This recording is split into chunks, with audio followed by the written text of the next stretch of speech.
am now going to show you Sugar.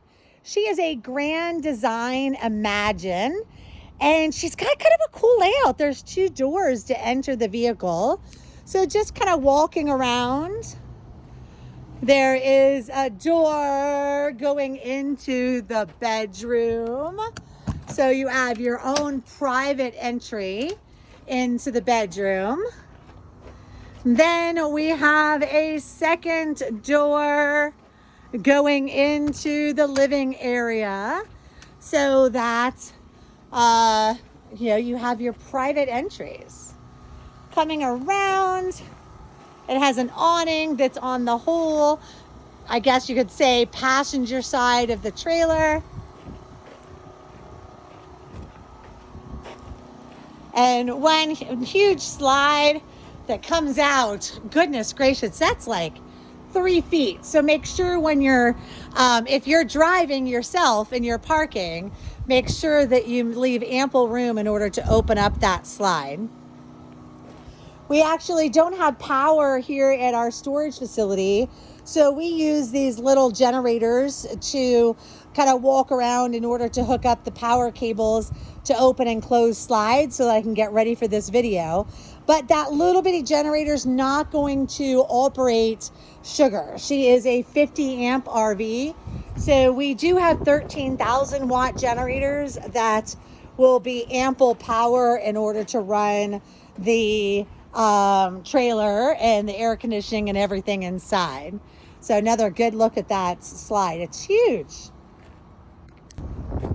So if you are pulling yourself, I do want to kind of show you what's here. And we do have a electric lift that's going to make the trailering part easier. It's a standard tow hitch. There is the electric cable and the battery boxes here. Right now we're actually filling propane bottles. So this will have 2 propane bottles in them.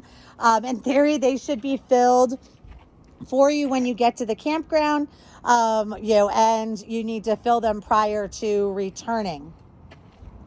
If you are pulling yourself, then you may need to turn on your propane bottles when you get to your destination in order to have everything working properly. And again, everything will be connected properly. We're just in the process of filling propane tanks. So in this outside cabinet here, you'll find tons of extra space, but you do have a hose, stinky slinky, and things, and tons of room for extra storage. Bikes, maybe if they're smaller. There are 4 manual stabilizers. So in the back cabinet, there is the little stabilizer-y jacky thing that you would hook up to that stabilizer and lower in order to get ready to go. And if you're pulling yourself, we pretty much expect that you know what you're doing in order to hook up the trailer itself. We want to make sure that you're real comfortable with pulling trailers, because it is definitely a larger learning curve than just driving one of our Class C's or Class A's. So we want to make sure that you're pretty experienced and can hook everything up yourself, because at your destination, in order to come home, you will not have us there to answer questions. So your power is on the driver's side, and it is a 50 amp. Actually, sorry, that's not a power. That's actually an external solar charger, just in case you have one. Walking around the vehicle, this is going to be the exhaust for your water heater. We do have extra outlets, cable, which I think that's a foreign thing. I don't know that anybody has cable anymore. This is one of your potable waters to fill your water tank. You just sort of rest the hose in there. It doesn't screw in or anything. Then we have the back to our refrigerator. The second set of steps. And I keep the electric cord in the back cabinet because the electric is on the back as well. So we do have the electric in there, and there is a huge outdoor cabinet. Another one of the stabilizer jacks there. And here is your electric on the back. And again, it is a 50 amp electric. And these larger trailers, they're really not happy running off of 30 amps. We will not guarantee that you're going to get full electricity for your air conditioning and your, electric, for like hair dryers and microwaves. You definitely need that 50 amp connection. And then on the back left side, the back driver's side, you do have the sewer area. In order to hook up the sewer here, you would take that cap off and hook up the hose that you saw in that other cabinet. And then you can see right here, there is a black handle and a gray handle. You always pull the black handle first and then the gray pull the black handle first. Make sure that everything is drained out of the toilet, and then close the black handle. And then you're going to pull the gray handle out. And the gray is actually from like the soapy water from the kitchen sink and the shower. So allows an opportunity for you to clean out the sewer hose after you're done dumping. Then on this side here, you'll see a black tank flush valve. So here you would hook up a hose, and it actually sprays water on top of the black tank to really help get that black tank completely cleaned out. I always tell people that if you're going on a longer trip, you definitely need to think about using the black tank flush every 2 or 3 times you dump, because it does allow you to get all the residue out of the bottom of the black tank. But also, if you do not use proper solid to liquid, solid to liquid ratios, you might need to use the black tank flush, every time, so that you can get everything out of there. And again, this is a full cabinet going to the other side. You have a couple of valves in here. So first and foremost, you do have an outlet inside. Then you have a battery disconnect, so it is in the off position. So when you get to a destination, you do want to turn it to the on position. And of course, I'm not seeing how to do that while I'm working with my phone in my hand. There we go.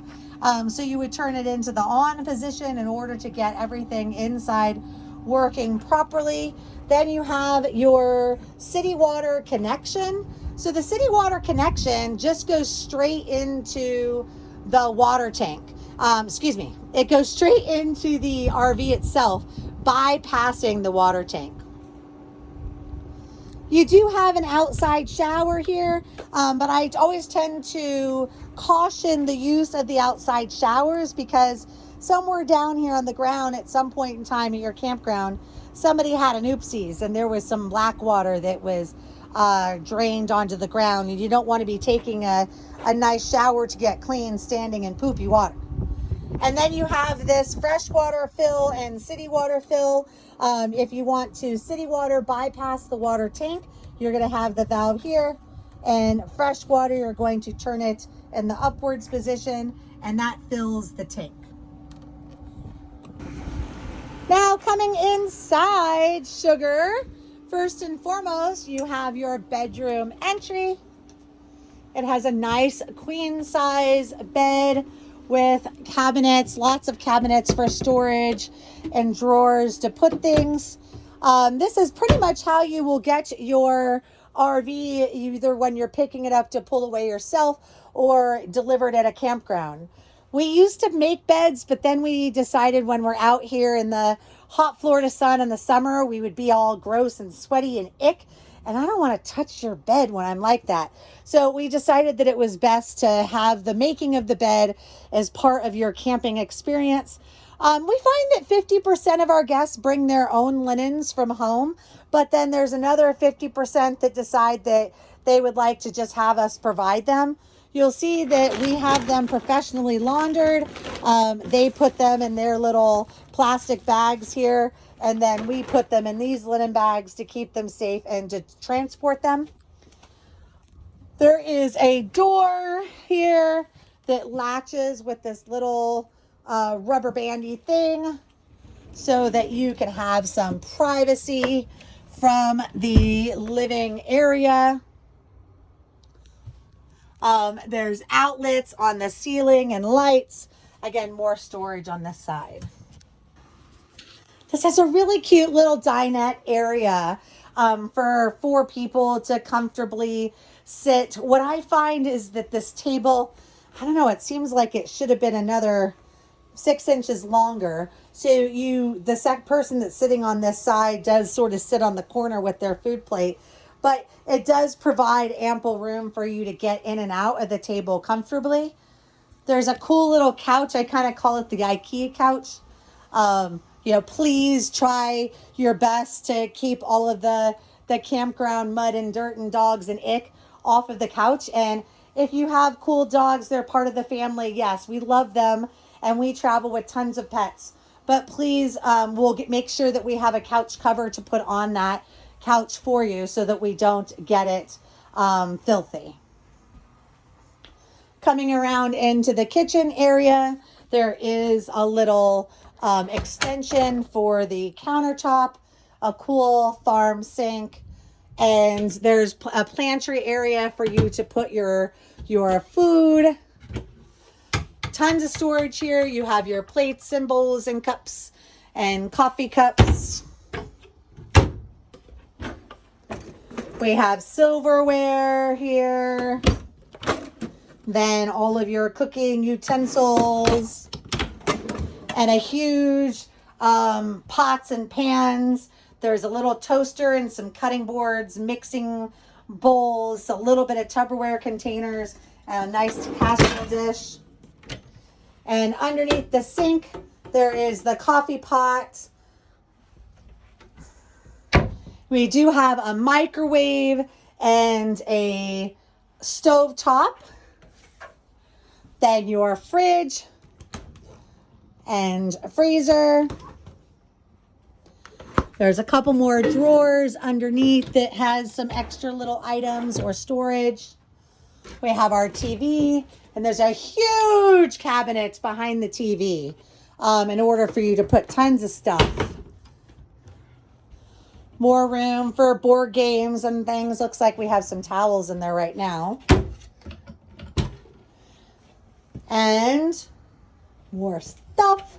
And that's actually your fuse box and some more storage. We have a 3-burner stovetop and an oven. I just want to point out that this is not a glass top stovetop. You do have to open it up. And as you saw from the beginning of the video, we are changing out propane, so I won't be able to light them.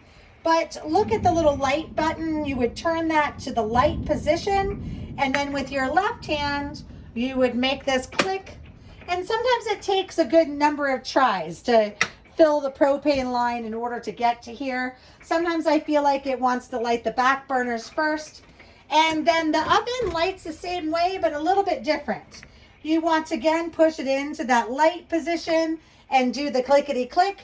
But all of your lighting is the propane, or is the pilot that's all the way back in the back underneath this tray. And when that pilot stays lit, it's just a little bitty blue light.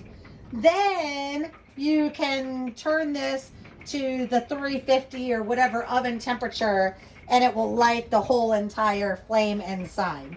So just be careful you aren't thinking that you're making these masterpieces in these RV ovens, because they definitely don't work the same as your oven from home. And remember, the glass top stove, it's not a glass top stove, it's just a cover.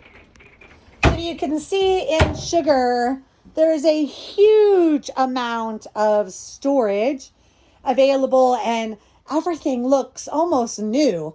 There's not a lot of scratches and dents. There are a few little blemishes on the dinette area, which we probably will start covering with a couch cover soon.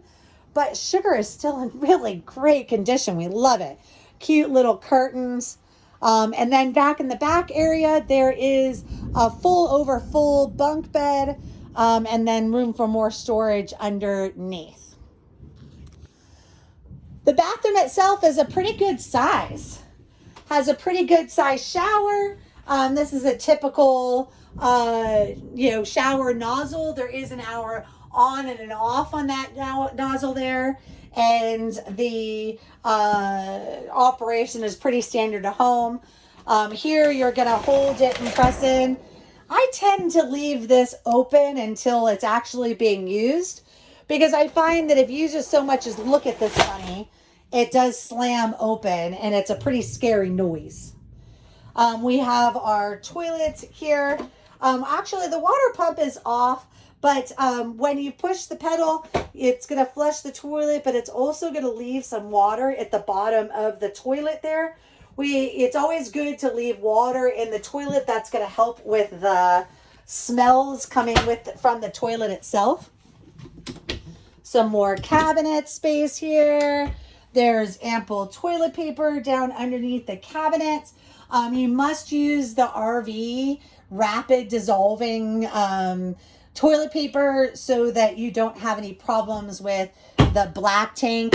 And we'll always provide enough for your trip. And if you think that you might need more, don't hesitate to ask. We'll always provide it for you. And those are the little pads for the mop there. And there is a little, it's huge thunder outside. There's a first aid kit here in the bathroom as well. So Sugar is such a welcomed addition to our to our fleet. And she's so cute. It's just, I can't wait to be able to go out in ourselves and to be able to enjoy some Sugar. And she is all ready for you, ready for your adventures with Jacksonville RV Rentals.